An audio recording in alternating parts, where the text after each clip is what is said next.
ಭಾಷೆಯ ಕುರಿತು ವಿವಾದಾತ್ಮಕ ಹೇಳಿಕೆ ನೀಡಿರುವ ನಟ ಕಮಲ್ ಹಾಸನ್ ವಿರುದ್ಧ ಕರ್ನಾಟಕ ರಾಜ್ಯ ರಕ್ಷಣಾ ವೇದಿಕೆ ಕಾರ್ಯಕರ್ತರು ಚಿಕ್ಕಮಗಳೂರು ನಗರದ ಆಜಾದ್ ಪಾರ್ಕ್ ವೃತ್ತದಲ್ಲಿ ಪ್ರತಿಭಟನೆ ನಡೆಸಿದರು. ಕರ್ನಾಟಕ ರಾಜ್ಯ ರಕ್ಷಣಾ ವೇದಿಕೆಯು ರಾಜ್ಯಾದ್ಯಂತ ಸಂಚಾಲನೆ ಮಾಡುತ್ತದೆ ಹಾಗೂ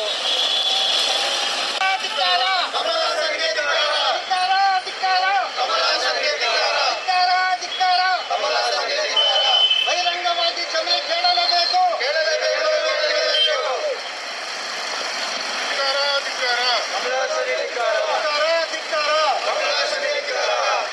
ಕರ್ನಾಟಕದಾದ್ಯಂತ ಸಿನಿಮಾ ಮಂದಿರಗಳಲ್ಲಿ ಕಮಲ್ ಹಾಸನ್ ಅವರ ಚಿತ್ರ ಏನಾದರೂ ಬಿಡುಗಡೆ ಮಾಡಿದರೆ ಉಗ್ರವಾಗಿ ಕನ್ನಡ ನಾಡು ನುಡಿಯ ಬಗ್ಗೆ ಅವಹೇಳನಕಾರಿ ಹೇಳಿಕೆ ಕೊಟ್ಟಿರೋ ಕಮಲ್ ಹಾಸನ್ಗೆ ಹೇಳುತ್ತಿದ್ದಾರೆ.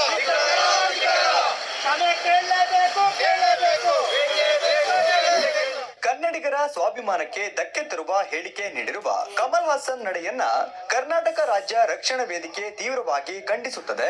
ಕನ್ನಡ ಭಾಷೆಯ ಇತಿಹಾಸ ತಿಳಿಯದೆ ಕಮಲ್ ಹಾಸನ್ ಲಘುವಾಗಿ ಮಾತನಾಡಿರುವುದು ಸರಿಯಲ್ಲ ಎಂದರು.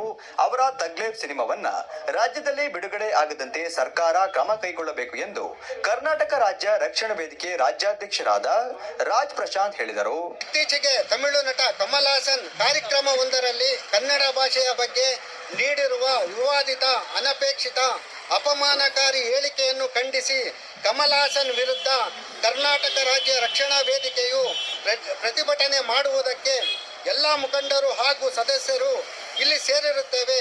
ಕಮಲ್ ಹಾಸನ್ ತಮಿಳಿನಿಂದಲೇ ಕನ್ನಡ ಹುಟ್ಟಿದ್ದು ಎಂಬ ತಪ್ಪು ಹೇಳಿಕೆಯನ್ನು ನೀಡಿದ್ದಾರೆ. ಕಮಲ್ ಹಾಸನ್ ಅವರಿಗೆ ಇತಿಹಾಸದ ಸರಿಯಾಗಿ ಅರಿವೇ ಇಲ್ಲ. ಅವರಿಗೆ ಕನ್ನಡದ ಮೊಟ್ಟ ಮೊದಲ ಶಾಸನವಾದ ಹಲ್ಮಿಡಿ ಶಾಸನ ಹಾಸನ ಜಿಲ್ಲೆಯ ಬೇಲೂರು ತಾಲೂಕಿನ ಹಲ್ಮಿಡಿ ಗ್ರಾಮದಲ್ಲಿ ರಚನೆಯಾದ ಶಾಸನವಾಗಿದೆ. ಈ ಶಾಸನವು ಬನವಾಸಿಯ ಕದಂಬ ವಂಶದ ರಾಜ ಕಾಕುಸ್ಥ ವರ್ಮ ಬರೆಸಿದ ಶಾಸನವಾಗಿದೆ.